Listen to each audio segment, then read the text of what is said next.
नमस्कार। Biology online classes में एक बार फिर आपका स्वागत करता हूं। आज जो टॉपिक हम डिस्कस करने जा रहे हैं उसका नाम है द्विनिषेचन तथा त्रिकशल्य तथा इनके महत्व क्या होते हैं। इस टॉपिक से रिलेटेड जितने भी नोट्स थे वो मैंने आपके ग्रुप के अंदर सेंड कर दिए हैं। चलिए स्टार्ट करते हैं। द्विनिषेचन तथा त्रिकशल्य किसे कहते हैं। पिछले वाले टॉपिक के अंदर हमने निषेचन की क्रिया पढ़ी थी और निषेचन की क्रिया के अंदर जो पराग नलिका होती है वह भ्रूण कोश में प्रवेश कर जाती है और भ्रूण कोश में प्रवेश कर जाने के बाद में उसके अंदर दो नर युग्मकों का क्या कर देती है, त्याग कर देती है, जिसमें से एक नर युग्मक द्वितीय केंद्रक के साथ में जुड़ता है जबकि जो दूसरा नर युग्मक होता है वह अंड कोशिका के साथ में जुड़ता है। यह टॉपिक हमने निषेचन की क्रिया या पिछले वीडियो के अंदर डिस्कस कर लिया था। आज का टॉपिक दरअसल उसी से रिलेट करता है, उसी से जुड़ा हुआ है। देखते हैं किस प्रकार। जब पराग नलिका में उपस्थित नर युग्मक भ्रूण कोश में प्रवेश करता है तो उसके अंदर उपस्थित एक नर युग्मक अंड कोशिका के साथ में जुड़ जाता है। अंड कोशिका के साथ में जुड़ने की यह जो क्रिया होती है इसे हम प्रथम निषेचन कहते हैं। प्रथम निषेचन, ठीक है। जबकि जो दूसरा नर युग्मक होता है वह द्वितीय केंद्रक के साथ में जुड़ता है और इसको हम त्रिकशल्यन कहते हैं। त्रिकशल्यन। इस प्रकार से भ्रूण कोश के अंदर एक नर युग्मक अंड कोशिका के साथ में जुड़ता है और एक नर युग्मक द्वितीय केंद्रक के साथ में जुड़ता है, अर्थात इसमें निषेचन की क्रिया दो बार होती है। इस कारण से इसको हम किस नाम से जानते हैं? द्विनिषेचन के नाम से जानते हैं।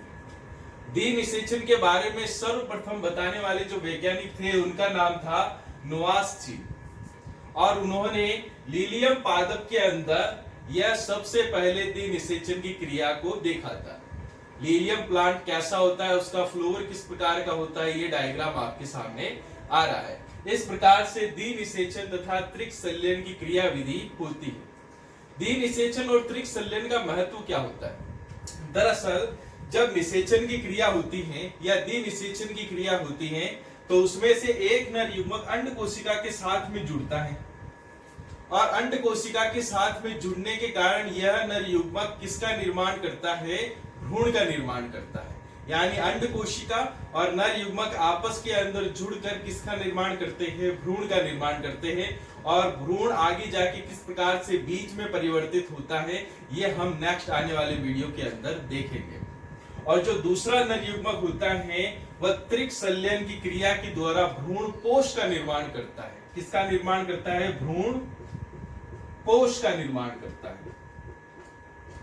और दरअसल भ्रूण कोश वह संरचना होती है जो डेवलप हो रहे भ्रूण को पोषण प्रदान करने का कार्य करती है। इस प्रकार से द्विनिषेचन का जो सबसे बड़ा महत्व देखने को मिलता है, सबसे पहला तो यह आता है कि यह भ्रूण निर्माण का कार्य इसके अंदर होता है।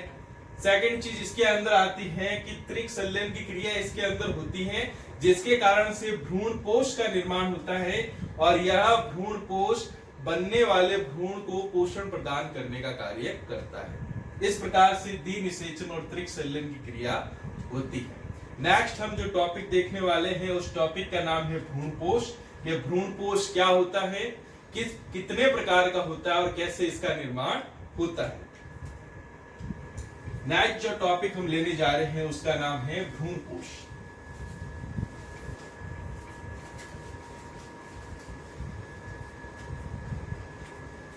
भ्रूणपोष। भ्रूणपोष देखिए, निषेचन की क्रिया हो जाने के बाद में ये भ्रूणकोश था जिसके अंदर ऊपर तीन उपस्थित प्रतिमुखी कोशिका या प्रतिध्रुवी कोशिका क्या हो जाती हैं? नष्ट हो जाती है। और इसके अंदर बीज के अंदर दो द्वितीय केंद्रक और एक जो आता है वह नर युग्मक, वो आपस के अंदर जुड़कर किसका निर्माण कर देते हैं? प्राथमिक भ्रूणपोष केंद्रक का निर्माण कर देते हैं।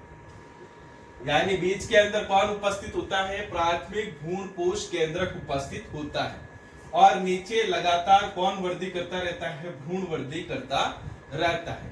यानी भ्रूणपोष किसे बोला जाता है या भ्रूणपोष होता क्या है? जब द्वितीयक केंद्रक के साथ में नर युग्मक जुड़कर प्राथमिक भ्रूणपोष केंद्रक का निर्माण करता है और प्राथमिक भ्रूणपोष केंद्रक होता है वो लगातार वृद्धि करके किसका निर्माण कर देता है? भ्रूणपोष का निर्माण कर देता है। अब भ्रूणपोष कितने प्रकार के होते हैं इस टॉपिक को हम देखते हैं। तो सबसे पहला जो भ्रूणपोष का प्रकार आ रहा है उसका नाम है केंद्रकीय। केंद्रकीय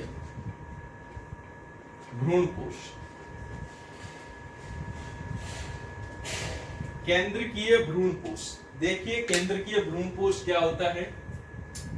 सबसे पहले जो प्राथमिक भ्रूणपोष केंद्रक होता है उसके अंदर लगातार क्या होता है? विभाजन होता है और लगातार इसके अंदर विभाजन होने से एक केंद्रक से दो केंद्रक बनते हैं, दो केंद्रक से चार केंद्रक बनते हैं। इस प्रकार लगातार इसके अंदर केंद्रकों का क्या होता रहता है? निर्माण होता रहता है। इसके अंदर लगातार क्या बनते रहते हैं? केंद्रक बनते रहते हैं। इसके अंदर बनने वाले जो केंद्रक होते हैं वह इसकी परिधि की ओर क्या कर जाते हैं? गमन करने लग जाते हैं और इसकी परिधि की ओर चले जाते हैं। ये सारे के सारे केंद्रक धीरे धीरे धीरे धीरे करके उसकी परिधि की ओर चले जाते हैं और बीच में एक रिक्तिका का निर्माण हो जाता है। इस प्रकार का अगर भ्रूणपोष होता है तो इस प्रकार के भ्रूणपोष को हम केंद्रकीय भ्रूणपोष के नाम से जानते हैं। और जब ये सारे केंद्रक धीरे धीरे परिधि की ओर जाने लगते हैं तो इनके ऊपर कोशिका भित्तियों का निर्माण होना शुरू हो जाता है। इस प्रकार से इसके चारों ओर भित्तियों का निर्माण होना शुरू हो जाता है और नीचे डेवलप करने वाला भ्रूण वृद्धि करता रहता है उस समय। ठीक है, इस प्रकार का जो भ्रूणपोष होता है वो आपको नारियल के अंदर देखने को मिलता है। नारियल के अंदर देख लीजिए, ये भाग मान लीजिए नारियल, और नारियल के अंदर ये बीज के अंदर लिक्विड उपस्थित है, द्रव उपस्थित है।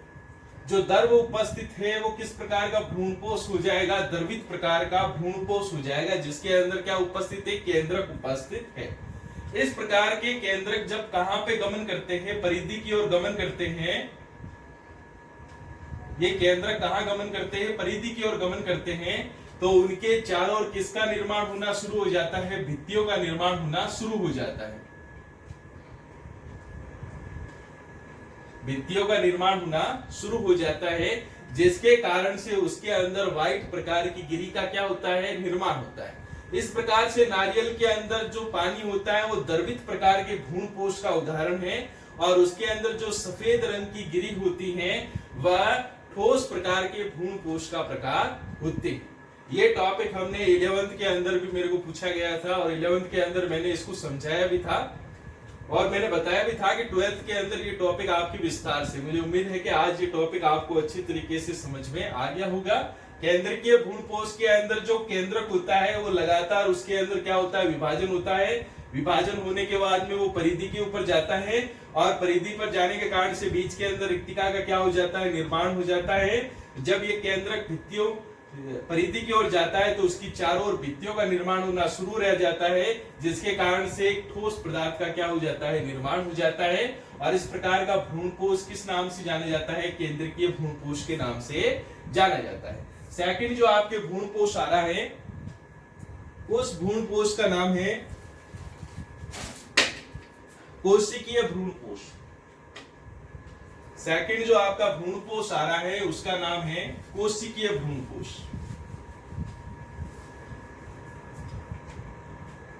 कोशिकीय भ्रूणपोष।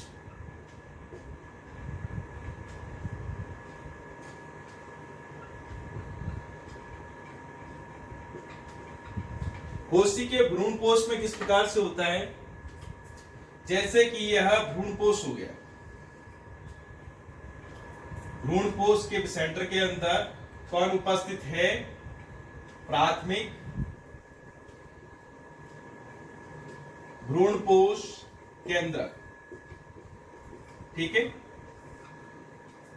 अब होता यह है कि इस केंद्रक के अंदर लगातार क्या होता है? विभाजन होता है।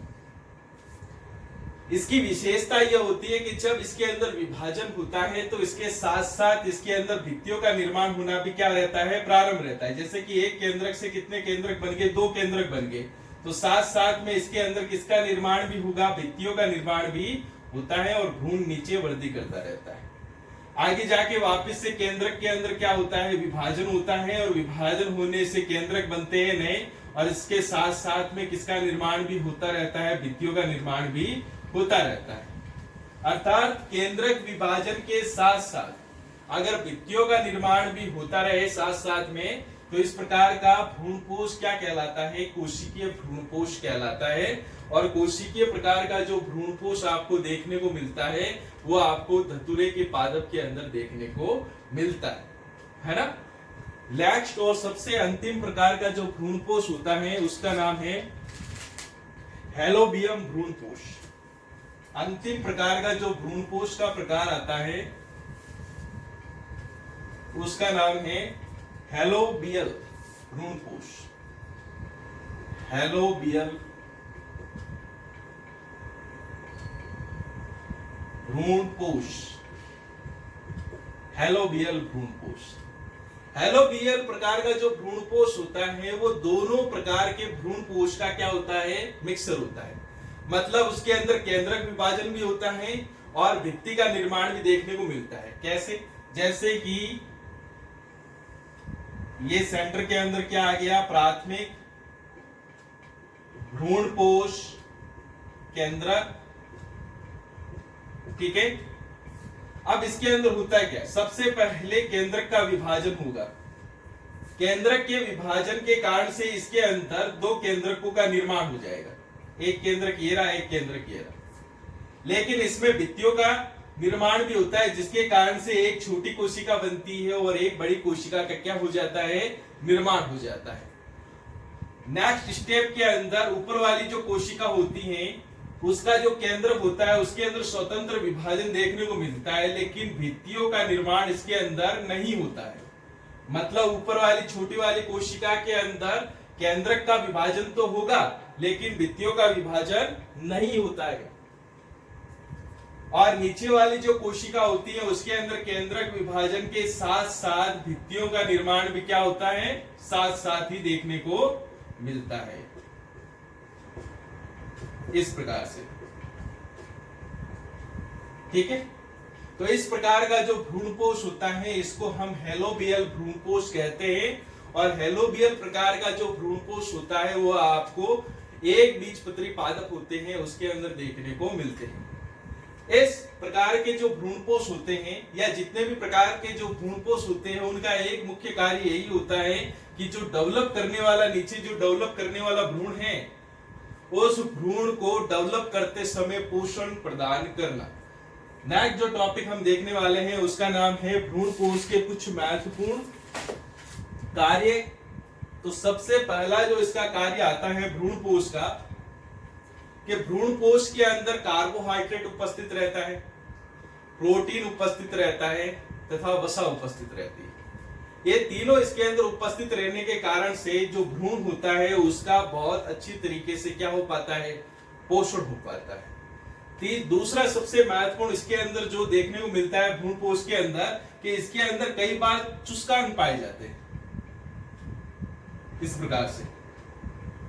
और ये चुस्कान क्या कार्य करते हैं कि बाहर की जो कोशिकाएं होती हैं उन कोशिकाओं से क्या प्राप्त करते हैं, पोषण प्राप्त करने का क्या करते हैं, कार्य करते हैं। और सबसे इंपॉर्टेंट जो तीसरा इसका देखने को मिलता है कार्य, कि यह जब बीज को हम लगाते हैं तो बीज से जब क्या बनता है, एक नया प्लांट बनता है, तो उस प्लांट की प्रारंभिक जो वृद्धि देखने को मिलती है, हालांकि जब बीज बन जाता है तो अधिकांश भ्रूणपोष नष्ट ही हो जाएगा, जो हम आगे आने वाले टॉपिक के अंदर पढ़ेंगे। लेकिन जब प्रारंभिक वृद्धि देखने को मिलती है तो उसके अंदर जो बचा हुआ भ्रूणपोष होता है वो उस बीज से पादप बनाने में या पादप की वृद्धि में क्या होता है, सहायक होता है। इस प्रकार से जो आज हमने टॉपिक पढ़ा वो भ्रूणपोष किसे कहते हैं, भ्रूणपोष के कौन कौन से प्रकार होते हैं, इस टॉपिक के ऊपर हमने डिस्कशन किया।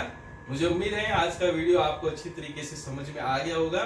फिर भी टॉपिक से रिलेटेड किसी भी प्रॉब्लम के लिए आप मेरे को कांटेक्ट कर सकते हैं। मिलते हैं नेक्स्ट वीडियो के साथ, तब तक आपका बहुत बहुत धन्यवाद।